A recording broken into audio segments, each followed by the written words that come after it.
En este momento toca hablar sobre la doctrina social y la economía, ¿no?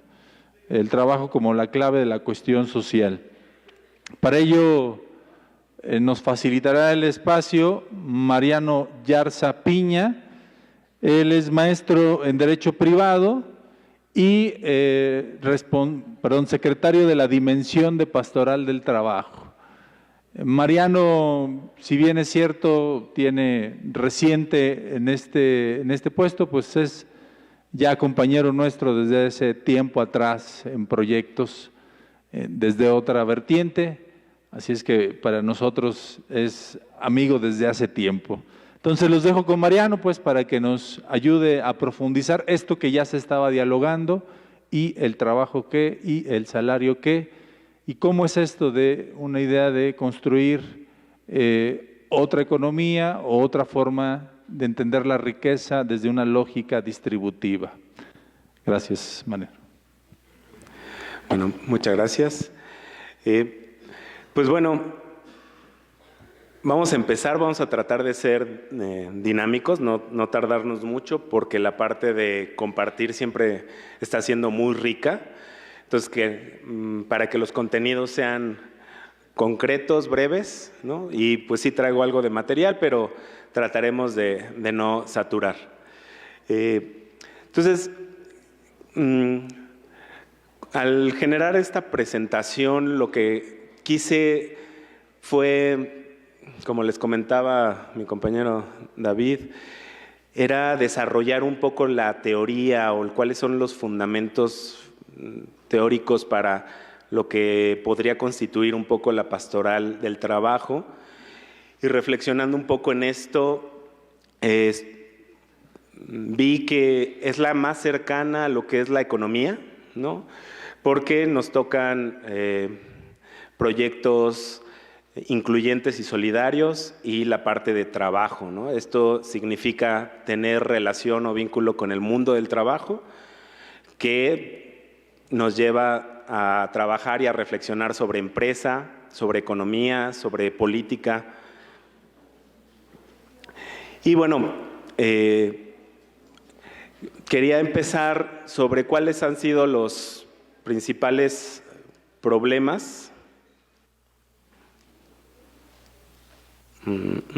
Ahí está. ¿Cuáles son los problemas? ¿Cuál es la realidad de hoy? ¿No? Es una propuesta un poco mixta porque sale también desde planteamientos de construcción de paz, que creo que es para la realidad de México actual, es una tendencia transversal para todas las pastorales. Entonces, que empezamos como reflexionando sobre cuáles son los problemas que está sufriendo México, ¿no? Y bueno, uno de los primeros es la violencia, ¿no? Según el Índice de Paz México, elaborado por el Instituto para la Economía y la Paz, que proporciona una medición integral de los niveles de paz en México, que se basa en una metodología de índices de paz global, que empezaron en el 2007, ¿no? La mayoría de la información la agarro de ahí y lo demás normalmente verán la fuente en la propia imagen. Entonces ahorita vamos a describir un poco la realidad de lo que vive México, porque en realidad a mí me parece ya un signo de los tiempos en donde estamos ante una crisis realmente, ¿no? O sea, lo que está pasando en el país, aunque a veces se trata de trivializar, normalizar o decir que ya no está pasando, es una realidad infalible, que no podemos prácticamente resolver y estamos justamente en ese camino de seguir cayendo, ¿no? O tratar de buscar una fórmula para salir al paso. Entonces, un poco ahí en la violencia, ¿no? Según este índice, nos dice que el nivel de paz se deterioró casi un 5%, ¿no? En México, como año consecutivo en deterioro. O sea, esto correspondiente al 2017, o sea, seguimos en precarización, en mayor violencia, ¿no?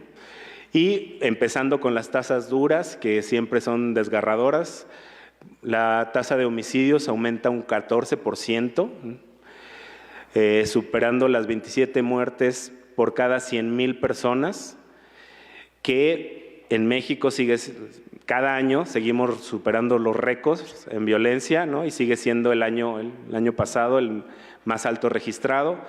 Y como vamos este año, parece ser que otra vez lo vamos a romper, ¿no? Nuestros récords. La violencia con arma de fuego también está en aumento, ya que la tasa delictiva con arma de fuego se duplicó a un 13.5%, 13.5 por cada 100,000 habitantes, personas, a 28.6 en el 2018. Fue un aumento del 2015 a la fecha muy significativo, ¿no? Y el año pasado el 69.4% de los homicidios fueron cometidos con arma de fuego, es decir, con lujo de violencia.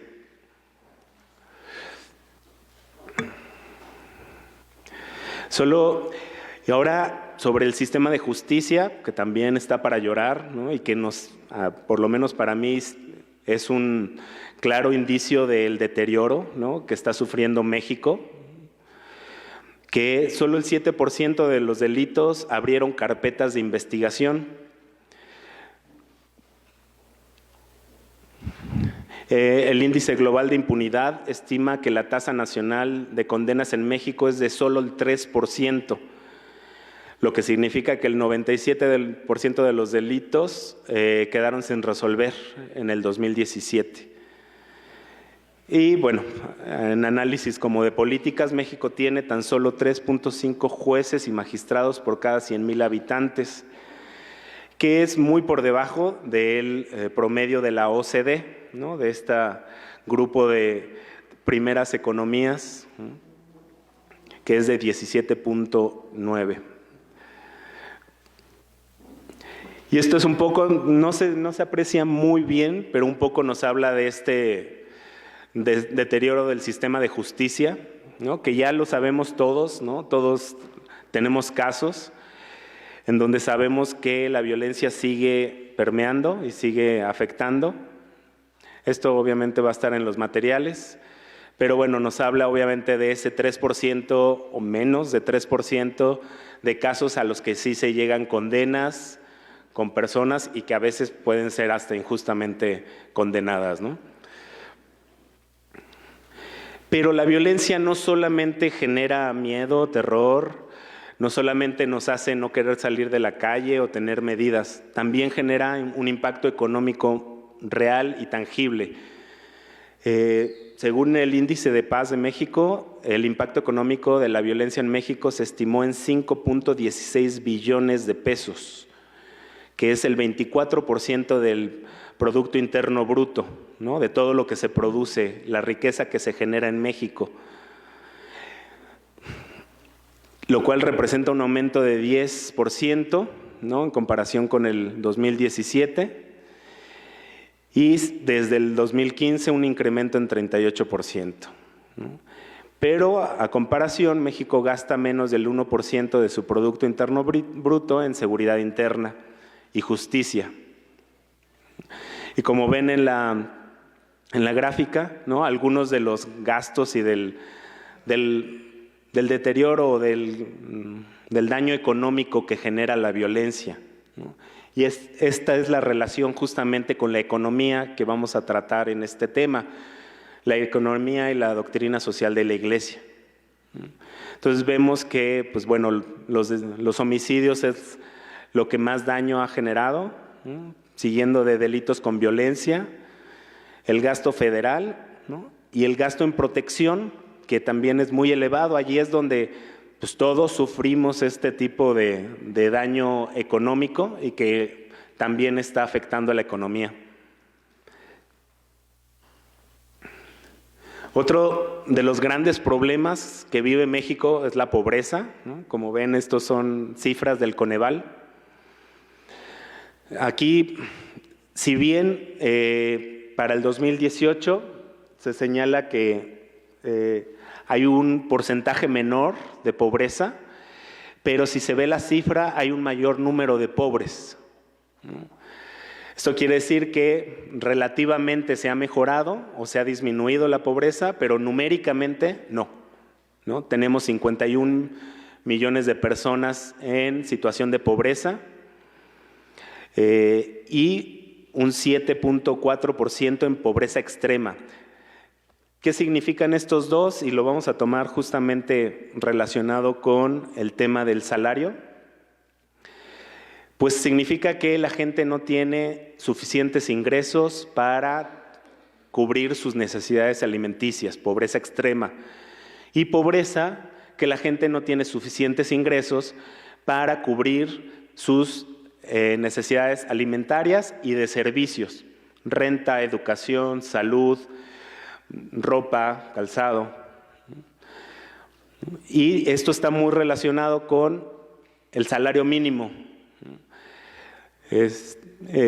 México, el salario mínimo en México es el número 19 de Latinoamérica, solamente arriba por Cuba, Venezuela, que son economías muy deprimidas, y altamente castigadas, también por sus sistemas económicos y por muchas razones que no vamos a comentar en este preciso momento, pero que podemos hablar ya un poco en el debate. Y que estamos en tasas bajísimas. Uno de los graves problemas con el salario mínimo, es que, bueno, además de que es aproximadamente 102 pesos al día o 12.8 pesos la hora, Una hora de salario mínimo es 12 pesos, son 66 centavos de dólar. En México, 6.6 millones de personas generan entre 1 y 2 salarios mínimos, sin contar los empleos informales, y los trabajadores temporales, como los jornaleros agrícolas, que no disponen trabajo todo el año.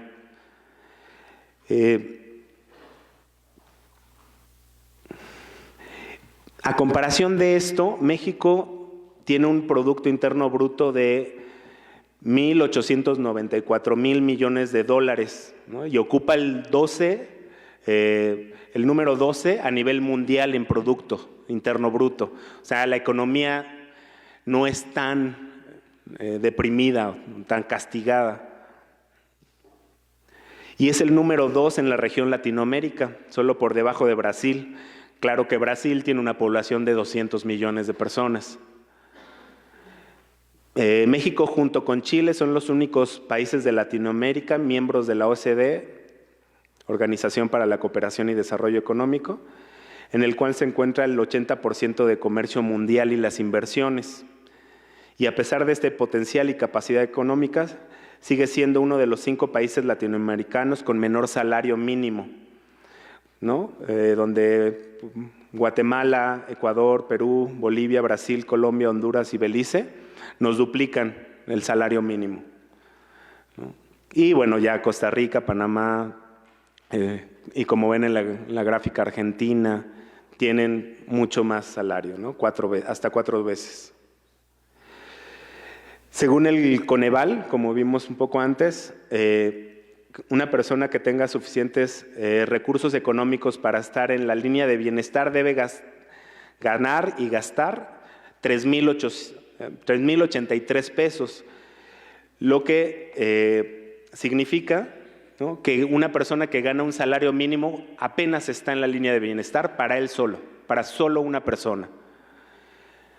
Si esto lo elevamos a una familia,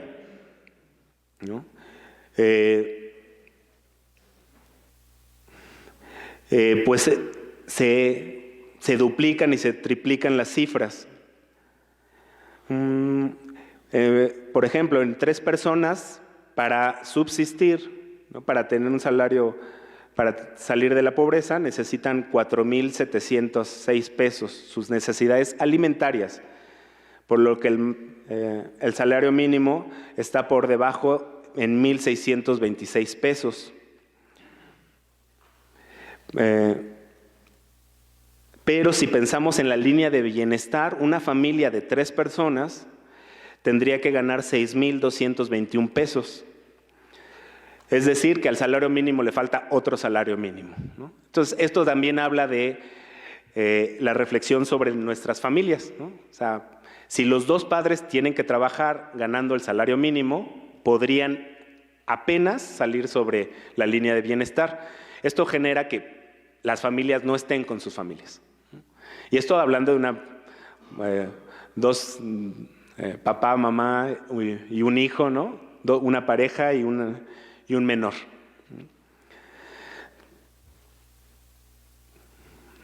Acá.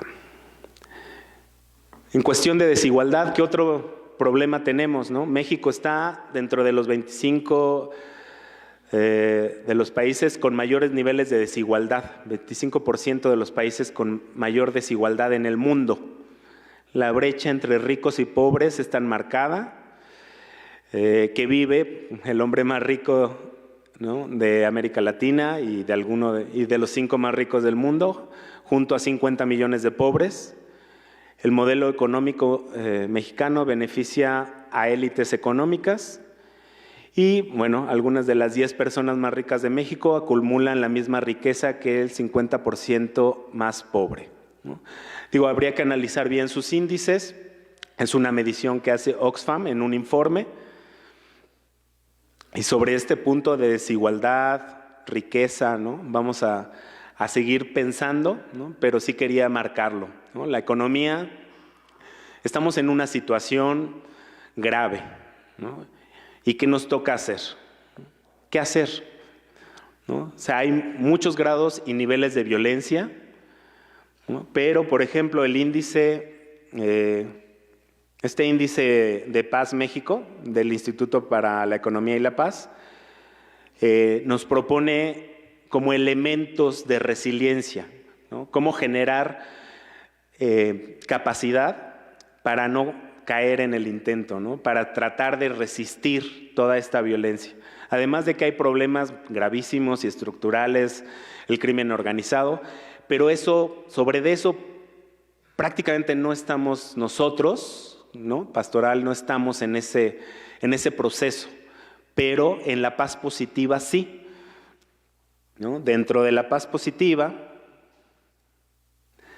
encontramos dentro de los que, sobre todo lo que le toca a la pastoral y un poco a la pastoral social, nos toca pues un entorno empresarial sólido. Eso es importante para la paz positiva. Si no se generan recursos económicos, la violencia, la crisis, ¿no?, también es tangible. Una distribución equitativa de esos recursos, de esa riqueza, es necesaria. La aceptación de los derechos de los demás, ¿no?, un Estado de derecho. Se necesita altos niveles de capital humano competente, que sea capaz de afrontar los retos económicos, políticos, empresariales, ¿no?, porque si no tenemos las competencias, ¿no?, el capital se va. Y instituciones sólidas, ¿no?, que mantengan un Estado de derecho, un Estado de justicia. Y sobre todo, pues, estructuras, ¿no? En eso también nos incluimos, ¿no?, como iglesia. Entonces, las características de la paz positiva, pues es que es un sistema, es muy complejo, tiene que tender a ser virtuoso para que sea paz positiva, tiene que prevenir, ¿no?, trabajar mucho en la prevención, refuerza la resiliencia y la no violencia, tiene que ser formal y también a nivel informal, que en ese trabajo también nosotros tenemos mucho que decir, y sustenta objetivos de desarrollo, ¿no? Y un poco en ese sentido puedo comenzar diciendo que uno de los postulados con los que trabajamos es: no administremos la pobreza, generemos riqueza, siempre que haya un sistema justo de distribución. Porque solo generar riqueza no significa que si hay 100 gallinas en una comunidad, cada persona tiene 10 gallinas. Puede ser que 99 sean de una persona y otra se escapó.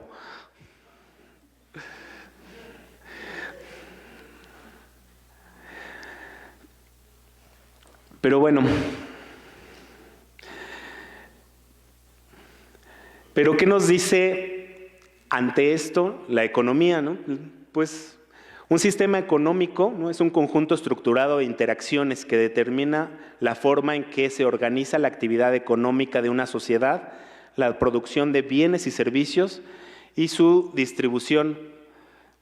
Esto es parte de la paz positiva. Perdón, voy a resaltar aquí algunos elementos, como estos entornos de empresarial sólido, el alto nivel de capital humano, calificación, aplicación de los derechos, ¿no?, buenas relaciones con los vecinos, que es tejido social, ¿no? Esos han sido los puntos que más se han resaltado en la capacidad de paz positiva, y creo que ahí la Iglesia tiene mucho que decir y que hacer.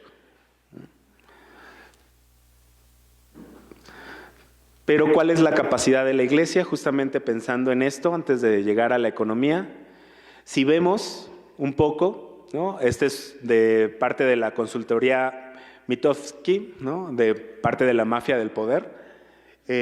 Aquí se ve que dentro de los tres primeros grupos que generan confianza, instituciones, está la Iglesia Católica, ¿no? A pesar de todo, ¿no?, la Iglesia Católica sigue generando una confianza. También es verdad que algunos otros estudios o encuestas han demostrado que también generan confianza, pero tampoco es muy claro para la población qué hace la Iglesia. Hay un sentido general de atención a la pobreza o de atender los problemas sociales, pero cuando les preguntan qué hace, la gente no sabe qué hace, ¿no? Pero a comparación, por ejemplo, a mí una cosa que me llamó muchísimo la atención es que, bueno, además de que obviamente los políticos están hasta abajo, pero, por ejemplo, los empresarios que tienen un nivel de confianza bastante mediocre, digamos, están a nivel intermedio. Pero los sindicatos que representan supuestamente una lucha social, un nivel de protección para los más desfavorecidos, están en un nivel de confianza bajo. Pero ¿cuál es el papel? O sea, tenemos algo de capital, tenemos intenciones, pero ¿cuál es el papel?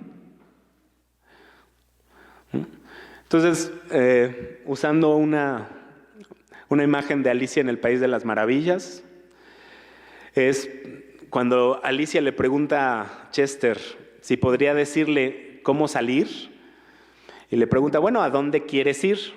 Dice, no importa, ¿no? Solo quiero salir. Bueno, pues si no te importa dónde quieres ir, pues tampoco importa qué camino tomes, ¿no? Y un poco a veces eso es nuestro sentimiento como pastoral, ¿no? No sabemos cuál es el camino, ¿no? Y creo que poco a poco, y por la mañana, escuchando a Monseñor Hércules, nos iba dando algunas luces. Oye, bueno, a mí me interesa, creo que por ahí está. Y creo que cada pastoral tiene que después reflexionar sobre esto. Entonces, para no quitar minutos de la discusión, voy a pasar muy rápido el tema económico para empezar a hablar un poco de la propuesta moral de economía, ¿no? Entonces, muy rápido, esto sí me lo paso en 3 minutos. Sistema económico, conjunto estructurado de interacciones que determinan una forma en la que se organiza la actividad económica de una sociedad, la producción de bienes y servicios y su distribución. Los sistemas que integran un sistema económico son unidades de producción, factores de producción y resultantes de la producción, la generación de bienes y servicios.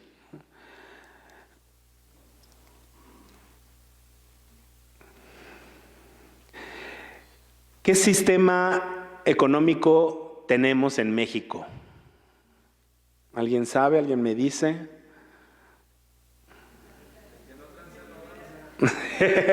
Justo.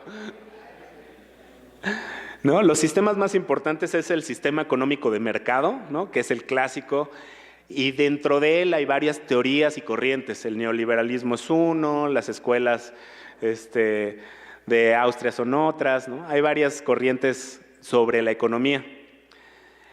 El otro sistema, ¿no? Tipo Cuba, Venezuela, es una economía de planificación centralizada, donde el Estado es propietario de los factores de producción, pero en realidad casi la mayoría de los países vivimos en una economía mixta, ¿no? ¿Por qué? Porque los países también tienen algunos medios de producción. No los tienen todos, pero tienen algunos. En su momento Rusia era muy bueno en la producción de industria pesada, pero era muy mala en la producción de industria de consumo, ¿no? Entonces le hizo tener cierta riqueza, pero no suficiente. Pero ¿qué proponemos ante un sistema económico? Entonces, como pastoral, una discusión que tuvimos justamente con Monseñor fue ¿qué queremos, ¿no? ¿Cuál es nuestra misión? ¿Cómo nos vemos? Entonces queremos, ¿no? Más allá de que defender, denunciar, queremos lograr que la economía, el desarrollo y especialmente el trabajo sea una fuente sostenible de bienestar y superación de la pobreza, para dignificar a la persona.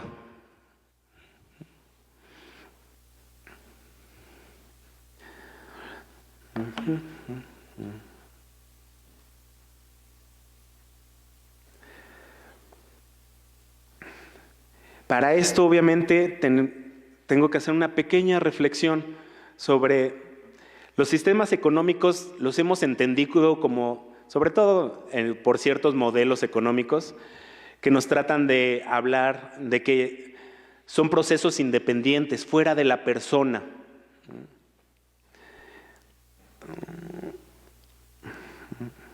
Acá está.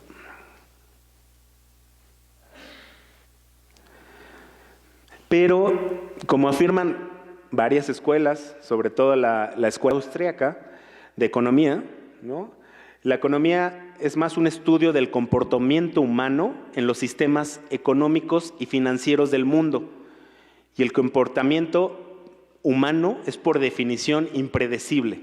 La gran mayoría de las teorías económicas justifican sus conclusiones a ecuaciones y modelos matemáticos, en lo que se espera predecir el comportamiento de la economía, ¿no? Y aquí hay varios actores.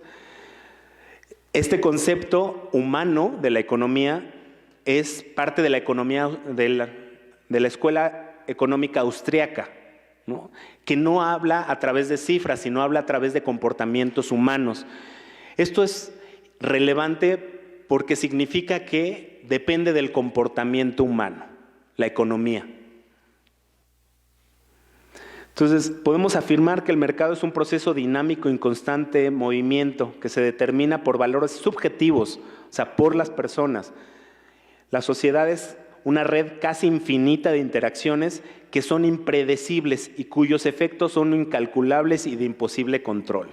Esta escuela nos define que casi es imposible definir cuándo va a haber una crisis económica.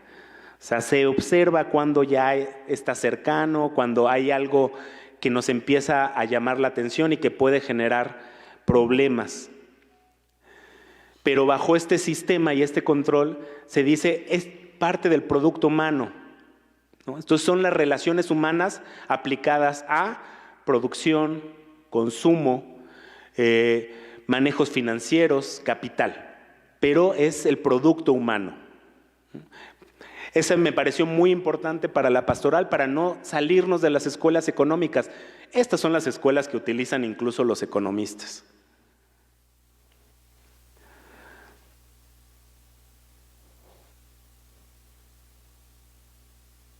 Entonces, una de las consideraciones elementales y de carácter casi evidente es que más allá de cualquier teoría o escuela de pensamiento económico, podemos asegurar que no existen recetas económicas válidas, universales y atemporales. Incluso aquellos sistemas que dan vida a los mercados, más que basarse en dinámicas anónimas se sustentan en relaciones que no podrían establecerse sin la participación libre de los individuos. Es decir, no existe economía sin ser humano, ni existe un valor económico fuera del plano humano. Sin tratar de caer en un relativismo económico, donde no existen reglas económicas o todas ellas son falsas, ¿no? Lo que queremos recalcar en este punto es que la teoría económica actual, llamemos como la queramos llamar, es parte de la actividad humana, ¿no? Y por lo tanto, toda actividad humana que respete la dignidad humana y se oriente al bien común, podemos decir que es positiva, siempre que respete. O dicho en otras palabras, toda realidad y actividad humana, si se vive en horizontes de una ética adecuada, es buena. Por lo que partiendo de este principio, la economía como tal no debería excluir, explotar o denigrar al ser humano, ya que es producto de él. Entonces, justamente nuestra propuesta como pastoral es atender, ¿no?, la economía desde un valor ético, ¿no?, y a su vez todos los elementos. Entonces proponemos algunos principios, la verdad es que ya Monseñor ya los explicó, así que yo solamente los voy a enunciar. El trabajo como una vocación universal, el trabajo es un derecho y un deber, es la complementariedad del trabajo y el capital, ¿no? No existe capital sin trabajo o trabajo sin capital, ¿no? La persona debe estar al centro, la empresa es una forma de trabajo y la creación de riqueza y su distribución. Y dejo, por aquí tengo un par de láminas más, pero creo que dentro de la charla pueden surgir elementos para seguir dialogando de esto. Entonces, pues dejo abierto el micrófono, tendríamos solo 13 minutos para comentarios, para preguntas.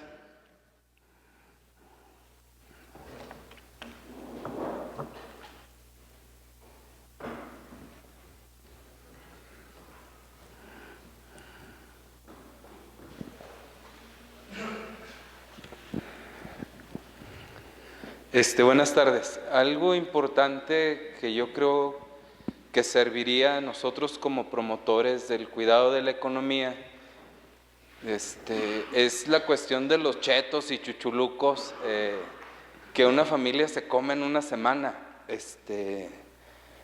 Yo he platicado con algunas familias y fácil 350 varos a la semana de un sueldo de 1,000 pesos. Afecta demasiado a una familia y lo ayuda a bajar la calidad de vida, y eso que no hablé de los cigarros y las caguamas.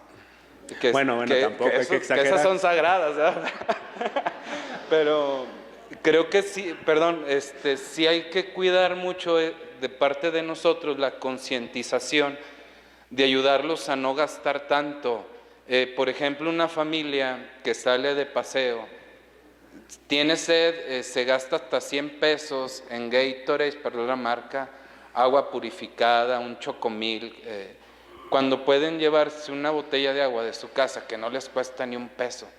Entonces, hay mucha concientización para poder llevar a tener una mejor calidad de vida, que a pesar de que no es buena, pero se puede mejorar ya con lo que tenemos, nada más que el mercado nos lleva a gastar y gastar y a tirar mucho del sueldo de un trabajador. Entonces, claro. Bueno, en eso, contestando muy rápido para tratar de tomar la mayor número de participaciones. Sí, aquí la economía familiar y una educación financiera es indispensable, ¿no? Parte de algunas metodologías que se pueden aplicar para hacer viva esta educación financiera es los grupos de autoahorro. Estos grupos han demostrado que a través de ahorrando en Coca-Colas, ¿no?, justamente cuánto gastas en Coca-Cola a la semana, eso lo ahorras y te puede generar ingresos en unos cuantos meses, 5 o 6 meses, de 5,000, 10,000 pesos, ¿no? Y eso estimula muchísimo al ahorro y a una educación financiera. Pero sí, claro. ¿Quién más? Leyendo, por ejemplo, las gráficas que tú nos mostrabas, Sí. y haciendo un pequeño, volteando la mirada hacia atrás, y desde el 2000, para ser exactos, cuando ya pierde este grupo hegemónico en el poder, me daba cuenta que se había reducido la pobreza, ahí son datos también del Coneval, y se buscaba el origen de cómo se había reducido esta pobreza.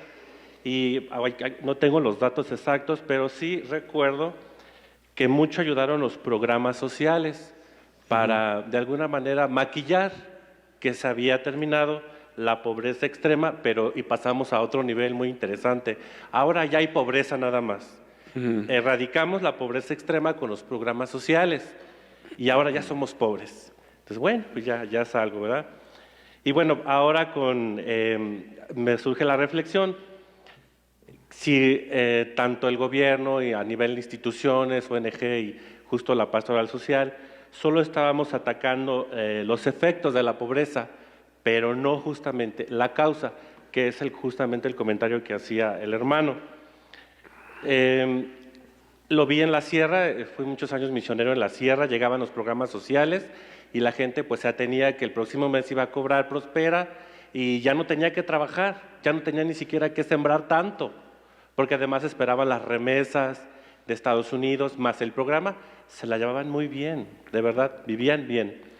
Y esos programas sociales que no sabían de mucho, porque llegaban y construían un baño con este programa de piso firme, y pasaban 2 meses y los baños se hundían, o sea, mal la construcción, proyectos no bien dirigidos o hechos. Entonces, yo siento y les lanzo pues el reto. Creo que la pastoral social no es tanto darle dinero al pobre, sino yo creo que es ayudar justamente a administrar, ¿no? La gente no sabe administrar, no sabemos organizar nuestros gastos, ¿no?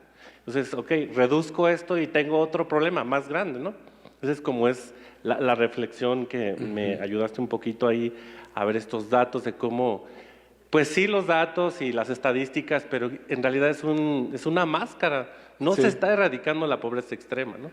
Sí. Como nos queda poco tiempo, tomo 5 preguntas, si quieren, y las respondo. Si da tiempo, seguimos reflexionando. ¿Les parece bien? Sí.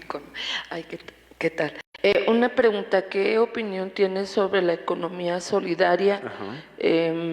Porque al menos en el norte están como haciendo programas desde el empresariado, los están implementando, otros tienen otra visión, no sé si haya escuelas dentro de la economía solidaria, pero tal y como la quisieron llevar los empresarios no funcionó. Entonces está funcionando de otra manera en grupos pequeños. Entonces sí, su opinión, gracias. Sí. Bueno, más que una pregunta es abonarle un poquito a la reflexión, al discernimiento del tema. Hablamos de hace más o menos 20 años, se hablaba de 63 millones de pobres y había en esa parte la extrema pobreza, ¿no?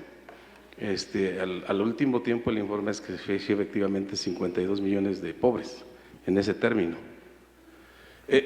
Oye a esto, bien decía, retomo los comentarios que me antecedieron y decir que en nuestro país el poder y la economía dominan el sistema y el sistema maneja lo electoral y finalmente ponen a quien nos representa en las instituciones, en la Secretaría de Educación, del Trabajo, en los programas sociales, etcétera.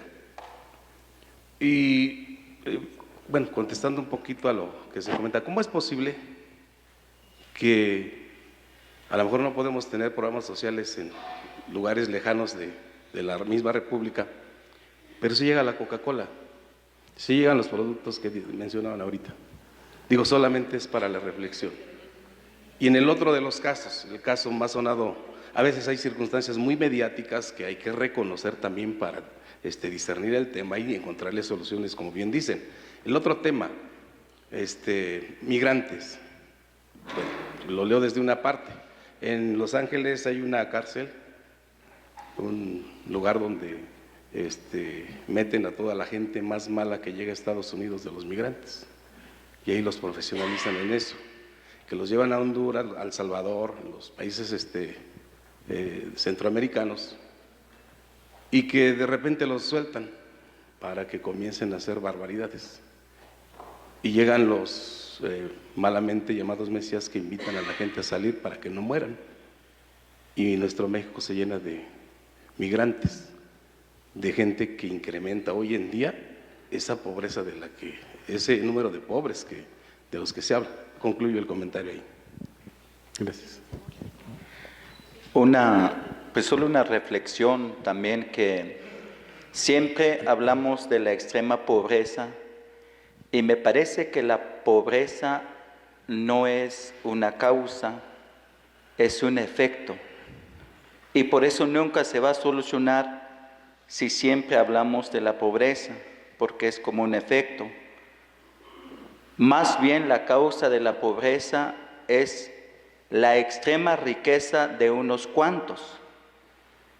Y eso sería muy importante, que hubiera también una instancia, ya sea gubernamental o sociedad civil, quien esté haciendo visible la extrema riqueza de unos cuantos.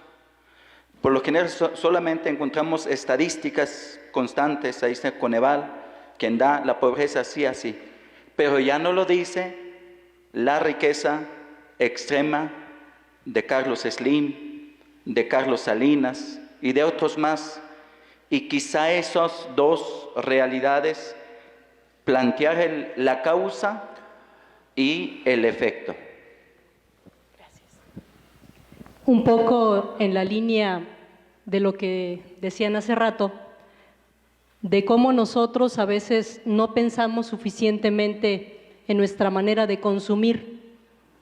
A veces somos consumistas compulsivos, a veces somos consumistas poco conscientes. Entonces, ciertamente la Coca-Cola y este tipo de empresas transnacionales llegan a muchos lugares, pero es porque nosotros somos inconscientes. Si nosotros no consumiéramos esos productos, pues no llegaban, así de simple. Tenían que pensarle de otra forma, para sobrevivir o para vivir, ¿no? Entonces, eso por un lado, pensar qué compramos, dónde compramos, qué tipo de consumidores somos, porque ahí tendríamos que agregarle también el punto de la economía que ahora se llama sustentable y pensar en el medio ambiente. ¿Cuántos empaques vienen en lo que consumo, en lo que compro? Y todo eso cómo afecta a la economía y al medio ambiente y a la economía de las familias que viven del campo. Nosotros comemos del campo. A veces no pensamos como en el conjunto. No es nada más si recibo un salario o no lo recibo, sino también yo cómo consumo y también cómo aprendo a producir lo que como, porque eso ya se nos olvidó, se quedó en la memoria de los abuelos, ¿no? Entonces, cómo yo soy productor también en la azotea de mi casa, en el patio, ¿no? En el jardín.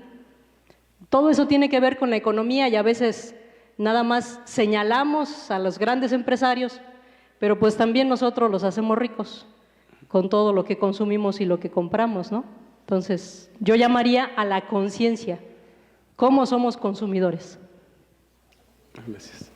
Pues sí, bueno, voy a hacer una contestación muy rápida porque realmente solo tengo 2 minutos. Si quieren participar y yo ya no contesto. Adelante, por favor. Sí, va en la misma línea ante la crisis económica que vivimos en el país. Yo pensaba también en cómo aprender de las culturas originarias. Creo que tiene muchas prácticas de sobrevivencia, de lo que ya decía aquí la compañera, de hacer huertos comunitarios, familiares, el mismo trueque. Hay muchas prácticas que podemos recurrir a eso, junto con esa conciencia de cómo saber alimentarnos con calidad, ¿sí? Para no caer en todas, para no estar enriqueciendo a las transnacionales. Pues muchas gracias, fue un honor. Estamos por aquí para cualquier cosa. Agradecemos a Mariano. Mariano, te agradecemos pues por la participación. Eres aquí de casa, pero creo que es la primera vez que nos regalamos algo. Muchas gracias. Y el diálogo sigue, incluso sobre los temas que quedaron pendientes, o bueno, que se preguntaron directamente sobre qué opinas sobre la economía solidaria y estas formas de organización. Sin duda que hay mucho que decir ahí. Pues pienso particularmente que esa es una de las opciones en las que habría que poner más atención. Y interesantísimo esto de analizar, en vez de los más pobres, dónde están los más ricos, ¿no?